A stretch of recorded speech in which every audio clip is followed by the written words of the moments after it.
Hi everyone, welcome. Just going to give it a brief moment for folks to join.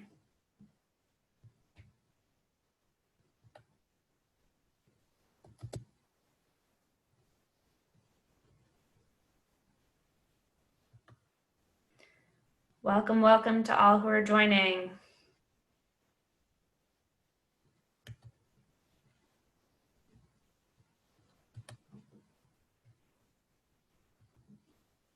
Thanks to everyone for joining us today. Just going to give it a few more seconds.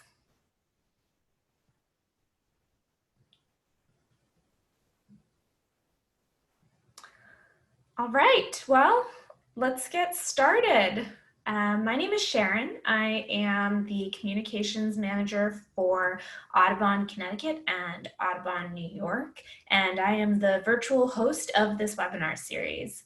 On today's webinar, we are going to discuss one of the deadliest threats to birds, migratory birds in particular, and that is, of course, glass. So we're going to address why glass poses a big threat to birds, what to do if a bird hits your window, and how to prevent collisions at home. We're going to talk about community science programs that are studying collisions, and Audubon's advocacy efforts at the local, regional, and national level related to bird-safe buildings. Our subject matter experts on today's webinar are speakers from Audubon, New York, Audubon, Connecticut, and New York City Audubon, our very special guests today. This webinar will be recorded. I'll say that again, it will be recorded. Right now it's broadcasting live on Facebook, so hello to everyone out there on Facebook. And it will be recorded and posted to YouTube, and of course it will be on Facebook, and we'll send it out after the fact. Questions are welcome in the chat box at any time. We do reserve time at the end to answer questions, as many as we possibly can. If we don't get to yours, we're sorry, but hopefully we'll get to everyone's. And with that, I'm going to pass the mic over to Caitlin Parkins. Caitlin is the Senior Conservation Biologist at New York City Audubon. Caitlin, you can take it away. Great, thanks so much, Sharon.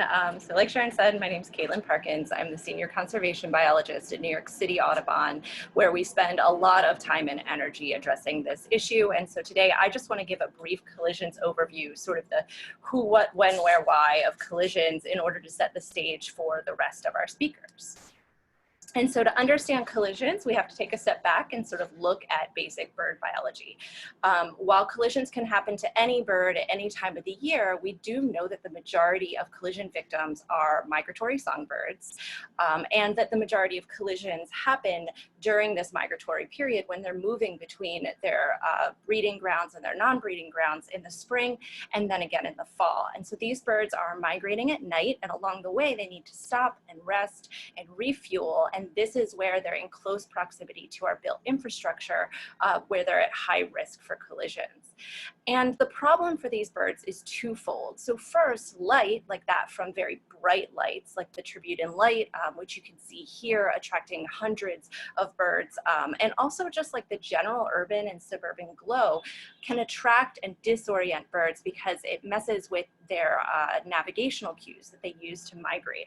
And so our lights often will draw birds into areas that are densely built or even just sort of moderately built up, and puts them in very close proximity to glass. And so when they wake up to forage at their stopover habitat, they're often sort of surrounded by this maze of glass, which can be a death trap.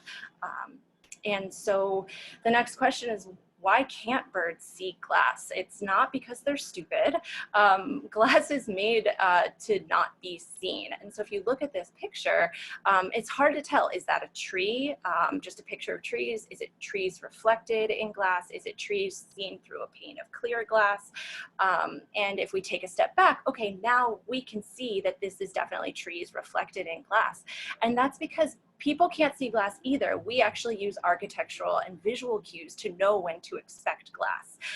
Maybe you yourself have run into a sliding glass door, so we only have to do it once and then we learn.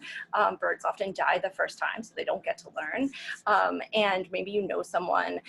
And this video I love because it shows exactly the opposite of that, how you can actually place the visual cues in place and trick someone into thinking there's glass where it actually isn't. And so birds just don't recognize these visual cues. They see the world differently. They have lower contrast sensitivity, so they see black and white better than shades of gray. And their eyes are placed on the side of their head so that they have good peripheral vision, and they move really quickly. And so even if at the very last minute, maybe there's something that could cue them into the fact that glass is a solid barrier, it's often too late.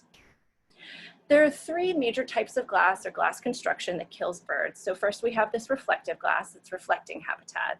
You can have vegetation, which looks like habitat, behind glass, and this could be a building lobby like the one shown here with trees planted inside. It could also just be a potted plant behind your window and your home. And then finally, see-through corridors or corners or glass handrails. The birds see the habitat on the far side of the glass and try to fly to it. And so you might be wondering, is this really a conservation issue for birds? Maybe you've had a bird hit your window, or one or two birds hit your window, and maybe that doesn't seem like a big number. But when you add up all the buildings we have across the US, in the US alone, it's estimated that 100 million to 1 billion birds are killed every year due to collisions with windows, which makes it the second largest direct cause of bird mortality in North America. And this isn't just a high-rise problem, a city problem. 44% of collisions occur at low-rise buildings, and this includes homes. Like the picture on the right is actually one my sister sent to me. So she was finding dead birds. I asked her if there were windows in the area on her house there. She's like, yeah, just this one tiny window. I don't think it's the issue. And I asked for a picture of it, and she sent me this. And you can see that sky and that tree reflected, which only really happens in the morning in her particular case. That was actually enough to kill birds at her house. And most collisions occur at the lower levels of a building.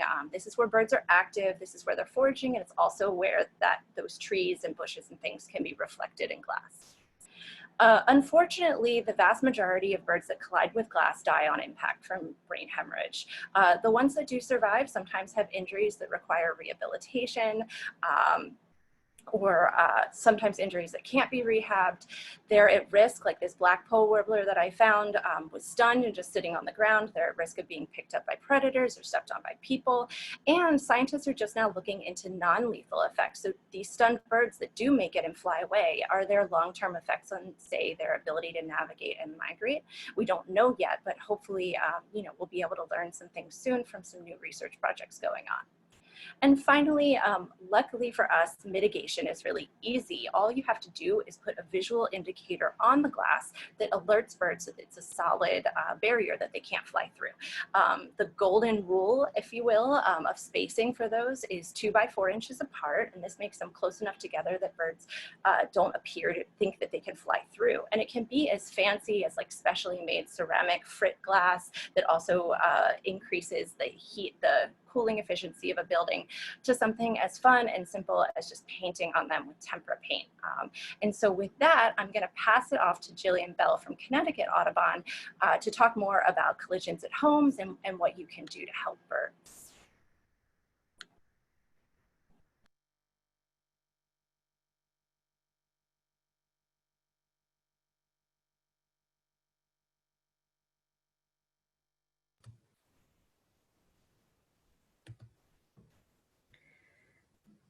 We might have to give Jillian just one quick second to come on, but Jillian, you with us?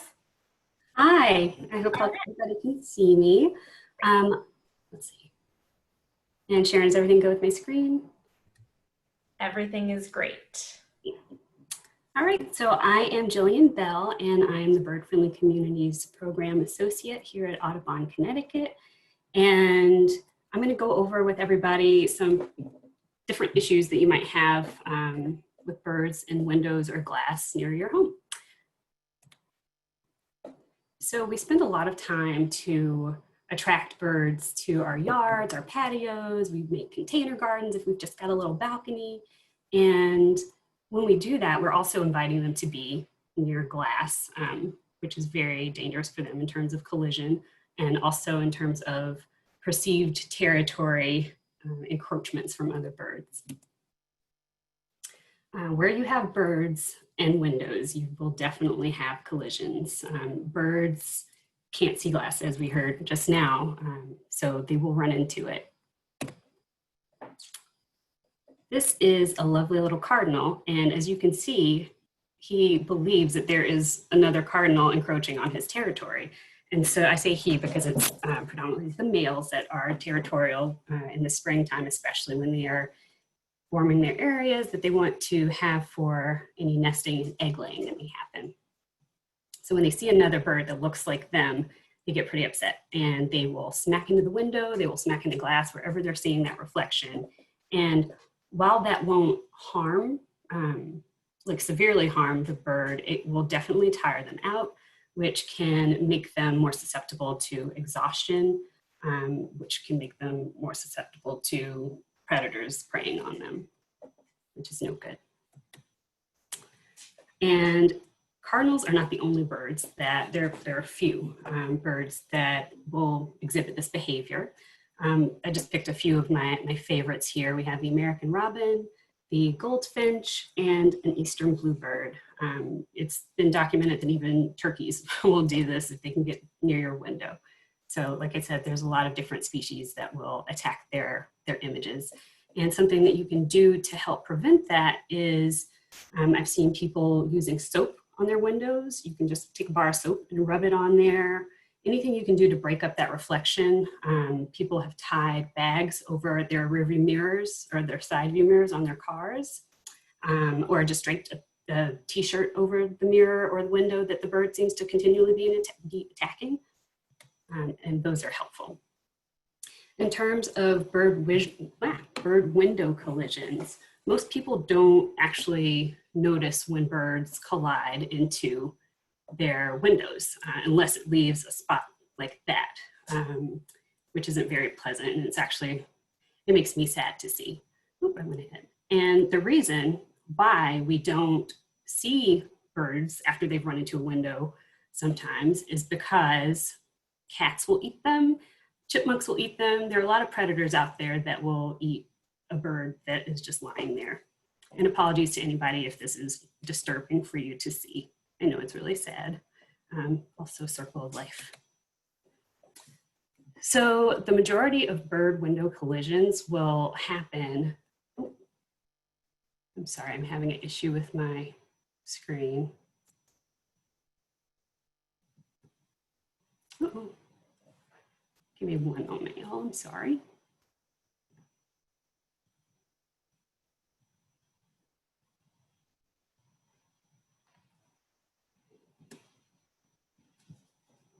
My PowerPoint is frozen. I'm sorry, y'all.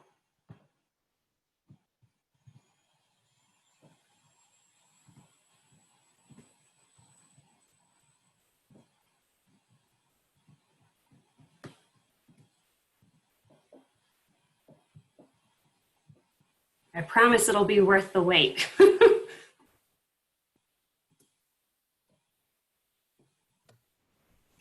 Well, while Jillian is figuring that out, we'll just give her a second, but I just want to remind everyone that you can, as our speakers present, post questions in the chat. If you're watching from Facebook, you can put your questions in the comments. All of our speakers are in the chat available to answer questions if they're not the ones speaking.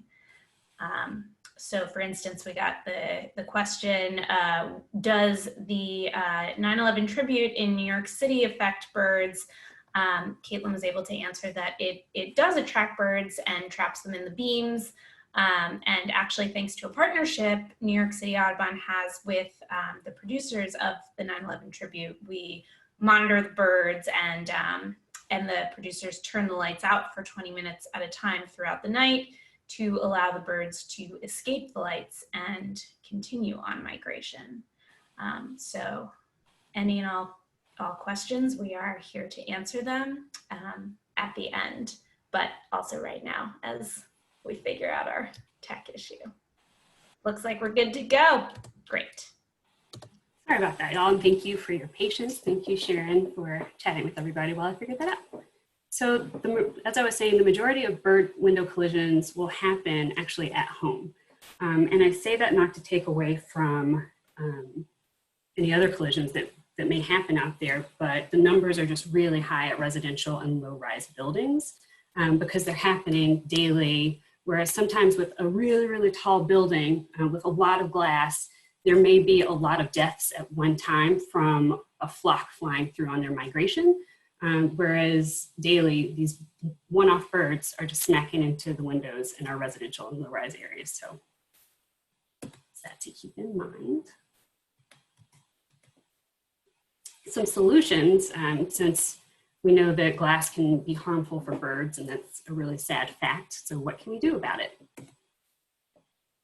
Two ways that you can help to prevent bird strikes are from either having a physical barrier, such as netting, like you see here. And that kind of netting would need to be left up year-round because a bird can run into a window at any time of day, during any season. So it's just good to leave those things up. And another way you can do that is to make the glass visible, which means we're going to make it visible for the birds to see and they won't run into it. Some of the ways we can do that are by using Acopian bird savers, which were mentioned earlier. These are really easy to do and expensive. You just get a center bar and you hang them. You keep them 4 inches apart. And I'm going to talk to you in a little bit just about spacing for any other things you may want to use on your windows to prevent bird collisions. Another great thing that you can use is pattern Kaleidoscape. People will use it. I don't know that I would personally use this one on my own home, but it does work. And I'll show you a picture in a moment so you can see what it looks like from the inside right here. So you can see out still, but from the outside, that's what the bird would be seeing. So they know not to run into it because as we heard earlier, those reflections really do matter. If a bird is trying to flee a predator and they run into the glass thinking that they're escaping to more habitat when they're actually just escaping into a reflection of habitat. Kaleidoscape also comes in decals, and I know earlier I mentioned the 2x4 rule. It's really important that you space things 2x4 apart, 2 inches high, 4 inches wide, or the other way around, so that it breaks up, as you can see here in the middle, the idea that there may be habitat. Because even really small windows, birds will try to figure out a way to get through them. And it won't work because it's glass. Kaleidoscape also sells clear.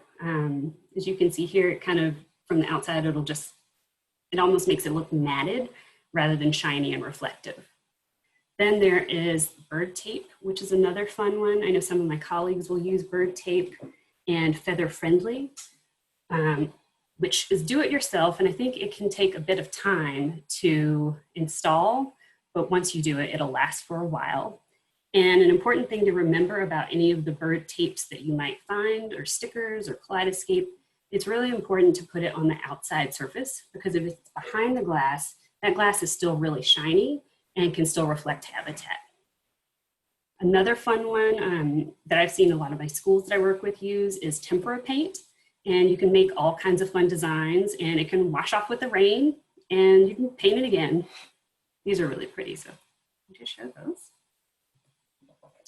And you can keep your blinds down, but it only works if you don't have really shiny windows. Like I was saying, that reflection, like even here, I can see the trees there on that reflection. So there you go. And in terms of what is bird friendly and who decides it or not, there are a lot, the slides are advancing on their own and I don't know why. There are a lot of products out there claiming to be bird friendly without actually having been tested. The ones that I'm recommending today to you have been tested in experiments and have been proven effective. So there's that. If you have seen these raptor silhouette decals, they can work, but like this, they won't work. There's two, and if you look around, there's so much space or here or here or over here for them to try to fly, for a bird to try to fly between. So that 2x4 rule is really important to remember. Placement of bird feeders is really important. I have one of these on, actually I have two of these on my windows. And they say if it's within 3 feet of the window, it can greatly reduce them from crashing into the window because they are going to slow down to approach that feeder. UV materials are out there. They are studying them. I don't know that there's been enough science behind it just yet in terms of if it's going to work. But this is an example of a material that to the naked eye, you don't really notice, but below on the right, you'll see that's what we're thinking birds would see because birds can see the UV. And I put this in here just again because there are a lot of products claiming to be bird friendly, but they may not be. So just make sure you do your research on anything you might be thinking about buying. And this is just a recap of all the different things that I just showed you. In terms of wildlife rehab, if you do have a bird that has run into your window, here are 2 great sources for information of who to contact for a wildlife rehabber in Connecticut. You could follow or look up Connecticut Department of Energy and Environmental Protection. Sharon will post the links for both of these websites in the chat. And in New York, there's the Department of Environmental Conservation. They will be able to connect you with a wildlife rehabber. And the 2 links that Sharon will directly do that. So you hopefully won't have to navigate around the website to find them. And with that, I will pass it over to Aurora. Thanks, everybody.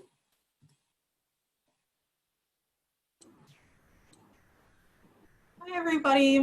Let me go and share my. Hi, everybody. My name is Aurora Crooks. I am the Conservation Associate here at New York City Audubon. And today I'm just going to be giving you guys a super brief overview of NYC Audubon's collision monitoring programs, our Project Safe Flight program, and then I'm going to be going over what we do with B-Bird really fast. So collisions, I just wanted to say that collisions are in fact a worldwide problem. They are not just in cities, they are not just in towns, it's in America, it's all over the world. And the reason that it's a worldwide problem is due to the intersection of human development with population ecology and how we develop different areas with and declining in terms of conservation biology and declining populations. Most notably with birds in particular. But for that, New York City in particular, we have a collision monitoring program that has been going on since 1997, where volunteers walk in specific routes during migration, and we call this Project Safe Flight. Now, these routes aren't really meant to be complete coverage of the city, but they change depending on what we're trying to learn, and you can kind of see on the right here what are the biggest problems for birds and bird mortality rates, with window collisions being, among the top of them. So our Project Safe Flight, this is our collision monitoring effort. So for over 2 decades, since 1997, we have conducted these monitoring with our community scientists, our volunteers, in a collaborative effort to assess the magnitude of these mortalities and assess the magnitude of bird building collisions in the city. And to do that, we have to use collaboration, and we have to pinpoint problem sites, problem buildings in particular, and find these solutions. As you can see, we aim to minimize the hazards from birds and glass. And so we do that with our collision monitoring, and here's just a few of our volunteers scoping out on their routes. So collision monitors, what they really do during spring and fall migration, they spend 1 morning a week, just one, scouting a selected building for bird collision victims. And then fatalities are reported to NYC Audubon, where we further study these specimens. And injured birds are taken and rehabilitated to various wildlife rehabilitators in the city, most notably the Wild Bird Fund in Manhattan. Each migration, we take in around 3 dozen volunteers, around 30 or so. People can take each other's shifts, and we train them. If they're up to the task, we go through the measures of training them. We provide all materials, and we teach them how to collect and gather data so we can actually tackle this problem. But that's not to say that New York City is the only city doing this. There's the Chicago Collision Monitors, Mass Audubon's Avian Collision Team. And if you do a quick Google search, there more than likely is some kind of collision monitoring effort going on in your city or your town or your state that you could probably get involved in. And if there isn't, I will show you how to get involved otherwise. So basically we draw on this research and we draw on these, quite sad these fatalities. We draw on this research to educate architects and then the real estate community and assist them in implementing solutions. Sometimes those solutions involve retrofitting or some kind of retroactive solution. And sometimes it's just like teaching architects how to build more bird-friendly buildings in the future. And so we also not only have Project Safe Flight, but we also have something called DBIRD. And DBIRD is an NYC Audubon collaborative database to log bird mortality. And the cool thing about DBIRD is that you can do it anywhere. You do not have to be in New York City to do DBIRD. And here on the left, you can really see the DBIRD report and what it looks like if you go on it mobilely. So DBIRD was created in 2014, it's pretty recent, as a project of NYC Audubon to help collect incidental collision reports from the public. It's not necessary, it's not on the same level of Project Safe Flight, but this is extremely helpful in measuring all of the incidental collisions that go on beyond the points that we specifically measure with our Project Safe Flight program. It does not require any kind of password. It takes only about a minute to enter data about the bird and upload a photo of the bird if you see one in your neighborhood, on your block, on your street, and you can just simply log it into DBIRD. And we use that data to help kind of vitally find out where all of these collision sites are really happening. Where are the biggest collisions? Where are the most collisions? And which birds or which species are colliding the most? And so here is kind of an aerial map of downtown Manhattan and North Brooklyn. And these are all DBIRD data points that people have entered. And we can really just pretty easily see where the biggest problem sites are on like these aerial maps. DBIRD really helps us identify the extent of the collision problem in the city and create maps to illustrate it, which can be helpful with advocacy and outreach, with getting legislation passed, with education about this issue. This is in downtown Manhattan. It happens to be a hotspot for collisions, but it's not only downtown Manhattan. And it's, like I said, it's a worldwide issue, but I'm focusing on New York. But, and here's kind of a zoomed out version where you can see it's not just downtown Manhattan, it's the city at large. New York City beyond downtown Manhattan has, the data shows us that collisions are a problem that extend beyond that and simply extend beyond the borough of Manhattan itself. And it's for this reason that our DBIRD and Project Safe Flight research has begun to actually extend outside of Manhattan or a singular borough when you kind of look at all of these different things. And so, like I said before, you do not have to live in New York City to participate in DBIRD. This DBIRD is for the whole world to use.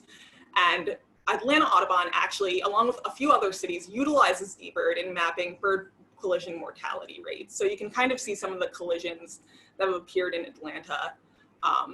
And here is the world so far on collision rates.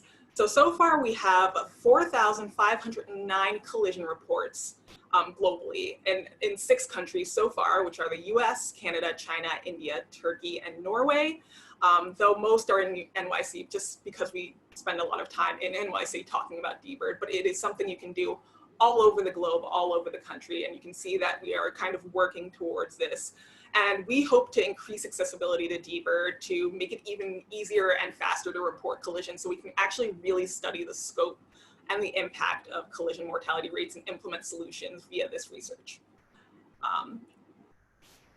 And so one way we are doing that, and here's the link here, it's dbird.org. One way we're doing that is that we're going to actually be giving DBIRD a makeover. We have actually put some funding into kind of revitalizing DBIRD and making the interface quicker and faster and easier to log data. And it's not only going to be visually sleeker, but we're aiming to increase its technological capacity so we can gather more data to help others tackle this problem, help others tackle this issue all over the country and the world with the problem of collisions, and by enacting that change and building solutions that we can actively use. And Molly Adams is kind of going to be extending on that a little bit more. So that is my presentation. Thank you guys so much.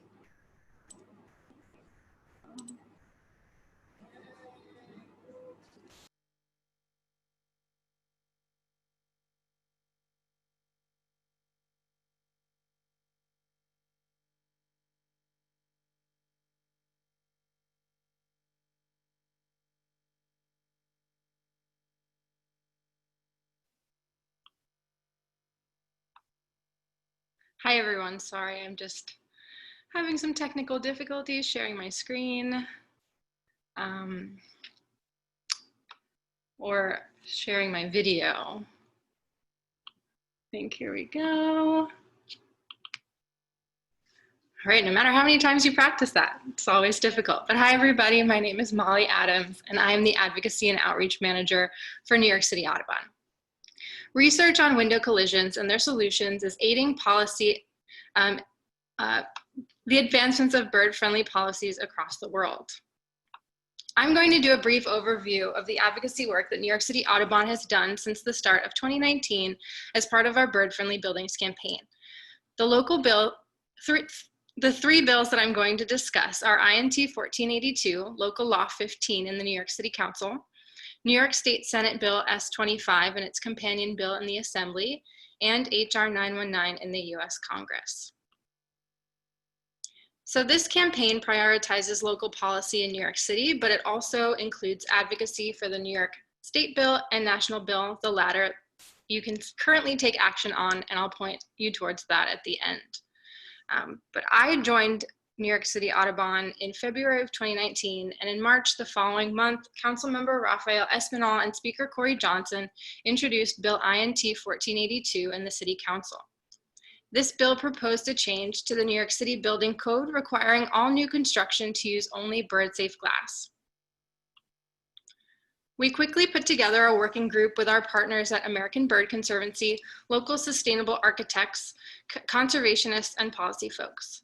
Together, we worked with City Council to amend the bill to allow bird-friendly materials besides glass, like those that Jillian discussed, and to require them only on the first 75 feet of the building. After a few rounds of amendments, together we made the bill both adoptable, practical, and enforceable. Advocacy volunteers were integral in our outreach campaign that included emailing, calling, tweeting, and sending custom postcards to public officials regarding bird-friendly buildings at the city, state, and national level. The City Council bill gained a lot of attention with tweets of window collision victims, which turned into press coverage. And when it came time for a public hearing, more than 30 people and organizations provided testimony in support of the bill. Over the year, the bill gained a ton of momentum, passed in December with a full City Council vote of 43-3. So as of now, all new buildings in New York City constructed after January 10th of 2021 will be required to be bird-friendly by law. At the state level, Audubon New York's policy lead was working diligently to pass a bill in the Assembly and Senate that would create a bird-friendly buildings council. This bill was first introduced in 2011, taking nearly 10 years to gain support. New York City Audubon joined Audubon New York to lobby in Albany, asking key representatives to support this bill, and in June of 2019, it passed both the Assembly and the Senate. Unfortunately, this bill was vetoed by the governor in December, but we plan to support Audubon New York in making sure a similar bill gets passed at the state level as soon as possible.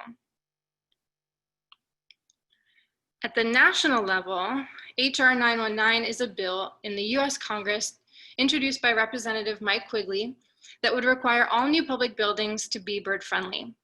On July 1st of this year, just a few weeks ago, the US House of Representatives passed HR 919 as an amendment as part of HR 2, the Moving Forward Act. Since 2008, more than 20 cities, states, and counties have passed bird-friendly legislation, but if this passes in the Senate, it will be the first national bill of its kind and set an example for the rest of the world. You can urge your US Senator to support this bill by going to the link in the chat. If you have time, calling your senator or writing them a postcard or letter can have even more impact.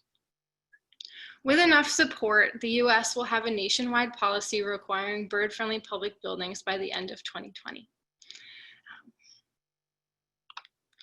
If you're interested in learning more about ways to encourage local bird-friendly policies or have questions about other parts of this presentation, please reach out using the following emails.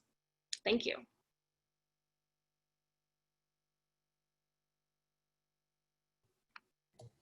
Great, thank you, Molly, and thank you to all of our presenters. We now have a few minutes reserved for Q&A. I know a lot of folks have been putting your questions into the chat. You can continue to do so, but in the meantime, we got some questions in while you all were talking. So I'm just going to ask, and if you want to answer, just put your hand up and we'll go from there. So first question is about additional options for deterring birds from hitting or attacking windows. The question is, would hanging shiny things like old CDs work? And I don't know if any of our panelists have an idea. Caitlin, and if you wanted to answer. Yeah, I imagine if you hang them outside your window and they're spaced 2 by 4 inches apart, that they would deter birds, but just sort of like 1 or 2 shiny CDs probably won't be enough to, you know, to deter birds from flying. Pretty much everything you use needs to be very close together in order to work. For anybody, can I tack onto that? If it's, I guess, the size of an average hand, it's too big for a bird to be able to fly through. That's like a general like visual thing. If you're not somebody who's like, let me whip out my handy dandy ruler right here. Just make sure that where you're spacing things is closer than your handprint. Thank you. For folks who want to put bird feeders outside their homes, what's the best positioning for a bird feeder? This one person who asked the question said, I read if the feeder is within 3 feet of the window, then it should be fine. Do we have a response?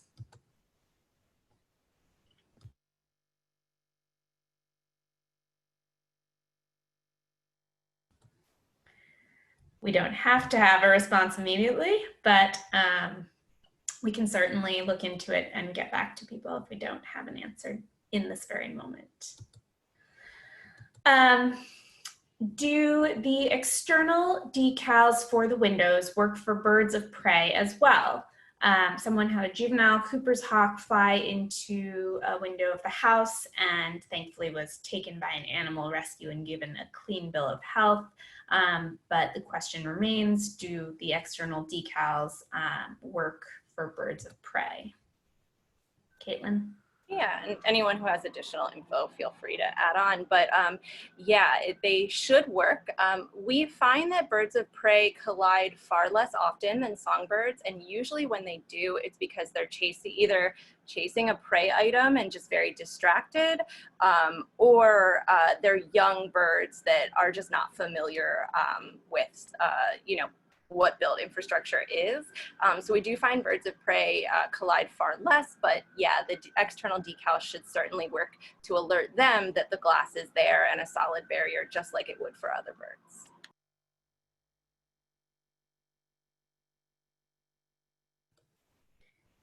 Anyone else want to tack on? Okay. When Aurora was presenting, someone wrote in about what you're using for mapping. Are you using Esri, E-S-R-I? Aurora, do you want to Not to my knowledge, but we are using a mapping system, but I don't think we're using ESRI right now, so. Yeah, it's not Esri based.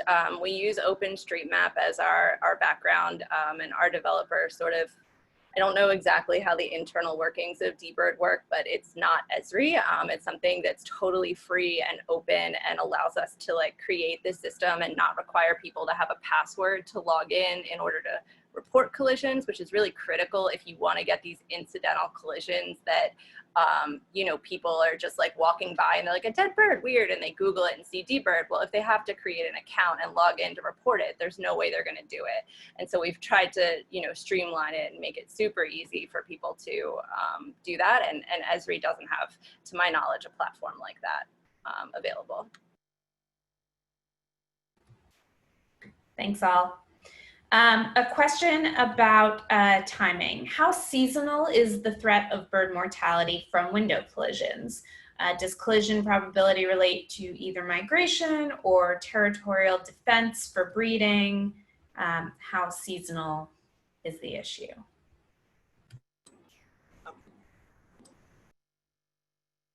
Go ahead, Aurora. I can I start was on. gonna, there's a much higher incident of collisions during spring and fall migration. Like that's as far as I am, like collisions happen at any point in the year, but they're just because there's a sheer influx of, particularly in New York City, just because there's a sheer flux of birds, you know, either coming north or coming south that use New York as a stopover habitat, then that like drastically increases the number of collisions just simply because there's more birds and a greater diversity of species of birds who are coming. So I could say, as far as I know, yes, it's sometimes seasonally related, but that doesn't mean that there's no collisions going on in the winter or the summer. And Caitlin or anybody else can, or Jillian can kind of expand if you guys would like, or Molly.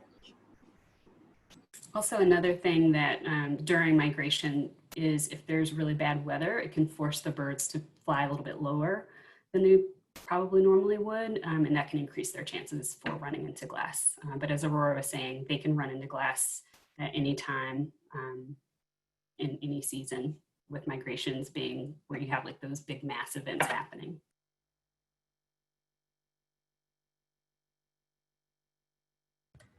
Great, thank you. Molly, a couple questions in the chat for you.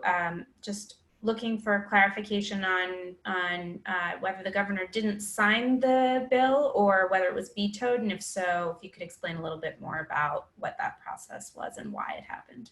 Sure. So yes, the governor did veto it. He did not sign it. It is not law. His explanation was that the environmental folks who would be in charge of paying for this council were under a lot of stress because of other environmental bills that had been passed.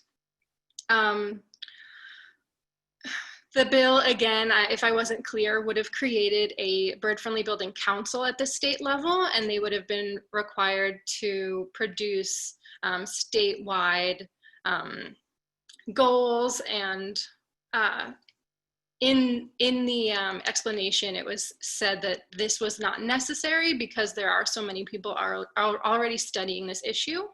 And while there are a lot of people studying this issue and organizations, this council, I do think, would have provided a bit of coherency, especially tackling this issue statewide. So either we will advocate for this bill moving forward in future years, or attempt to introduce another bill or an amended bill that would go further than just creating a council.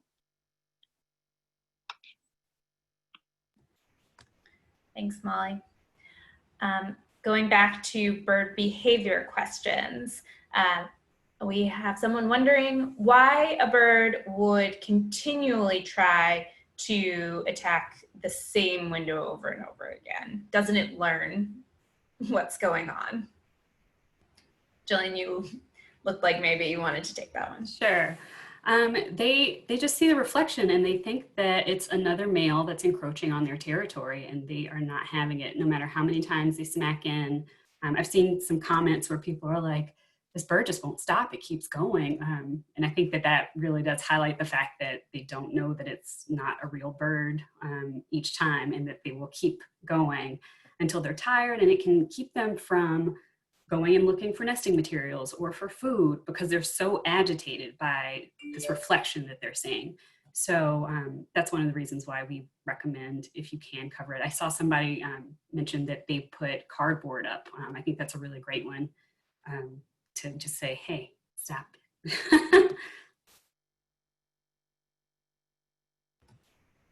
Great, thanks. I'll throw this one out there. Do LEED certified buildings include regulations to make them bird friendly? Does anyone know? Caitlin? Yep. So there is a LEED pilot credit. I don't know why it's called a pilot credit. It's been around for a very long time, but it's LEED pilot credit 55 for bird friendly materials.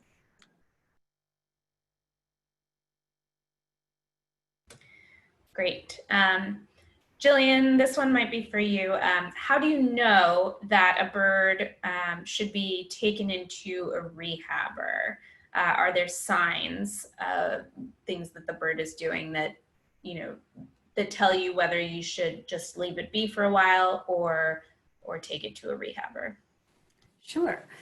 So I kind of have a question back. It is, if it's a bird that has, for a fact has hit a window, like you heard the thump or you see the smudge, then you should get it to a rehabber sooner rather than later. And if it's just a bird that you have found in your yard that is acting off, it's got like it's kind of squinting, it's been in the same spot for more than 2 hours. If it is a fledgling, like if it's a baby bird with some fluff on it, it's probably just fledged its nest and its parents are nearby and they're going to come back and feed it, but not if you're too close to it. So one, observe the bird and see what's going on. Is a parent coming back and feeding the bird? And two, check out how long it's been going on for. With birds that have had collisions, even if they seem okay, they should be checked out because they can have internal injuries that will still allow them to be able to fly and hop off. That could then, within 24 hours, it could kill them. Similar to how if a human were to get a concussion, we could walk away fine sometimes, and then you realize later that there's some serious internal injuries. So two answers to that. If you know it's a bird collision, you should get it to a rehabber as soon as possible. And if you don't know that it's a collision, but you just see a bird that's acting funny in your yard, observe it a little bit. Can I just add, and Jillian, I'm sure you didn't see this because you were speaking and not looking at the chat, but another question came in that was related to this as to whether you should give the bird anything like water or food. And all the rehabbers I've ever spoken to have said, please don't give the bird anything, no water, no food, and that's what's best for them. Great. And as far as identifying birds, folks are interested in identifying birds that are coming through, that may be attacking their window, that may have hit the window. Obviously, Audubon has an app for identifying birds, but there are certainly a number of different apps. So I don't know if anyone has a favorite that you'd like to share. But you can download the Audubon app. You can search for a bird depending on its color, its size, the habitat that it's in, and we will share the link in the chat for that. We also had a question about whether D-Bird is for New York City specifically, New York State, or for everywhere. Aurora, looks like. I want to say, D-Bird is for everyone. D-Bird is not New York City or New York State specific. We just get the most data there because it came from New York City Audubon, but anybody can use it literally wherever you are. If you see a dead bird, you can log it into D-Bird, and eventually I promise you that data will be used, perhaps in a presentation like this, or even perhaps to start a collision monitoring program where you are. But don't believe because if you don't live in New York City or New York State, that's fine. We actually encourage more people to use it who aren't in New York City and New York State because we want more data. So hope that helps. Thanks so much. Jillian, go ahead. Hi, I just wanted to say also another app for anybody that might be watching that is outside of New York or Connecticut and looking for a wildlife rehabber. Animal Help Now is a website, and I think Sharon, I don't know if you already shared the link for it, but we could put it in the chat for everyone, that it's a good website and also an app for all over the US, so you can find a rehabber wherever you are. Thanks, Jillian. I will put that into the chat right now. And the questions are slowing down and we're almost out of time. So I'll just give it to the panelists if there's anything else you want to let people know. Maybe we can remind folks about how to get involved. So if you want to volunteer, if you want to get involved with some of the actions that we're taking, the link to the action alert is in the chat. But if you want to get involved on the ground, Caitlin, Molly, Aurora, You want to let folks know? I threw this in the chat earlier, but if anyone wants to volunteer with New York City Audubon, you can use this email, communityscience@nycaudubon.org, and that'll connect you with Aurora so that you can get trained and get out in the field and work with us. And I just wanted to add, I saw a question earlier about how to approach a building that might be a problem. I would recommend first contacting your local Audubon chapter or bird club and see if they have any resources. And if not, you can reach out to us at New York City Audubon and we can send you some materials. And then getting a meeting with the building owners, or if it's a condo board, and having these conversations and offering solutions to them is a really great first step, if there isn't policy in place or legislation that you'd also be able to advocate for. Thanks, Molly. So we will compile as many of these links as we put in the chat, potentially more, and the webinar will be recorded as a reminder. We will be sending a follow-up email to everyone who registered with all of the links and all of the email addresses of our panelists and for the community science folks to get involved. And we hope that you join us in the future. We host webinars every third Wednesday of the month at 4 p.m. on different topics related to birds and how to help them thrive. So thanks to all of our panelists from New York City Audubon. Thanks to Jillian and everyone at Audubon New York and Audubon Connecticut who helped put this together. And thanks to all of you for joining. And we'll see everyone later. Thank you for having us. Bye-bye. Bye. Everybody, bye. Bye.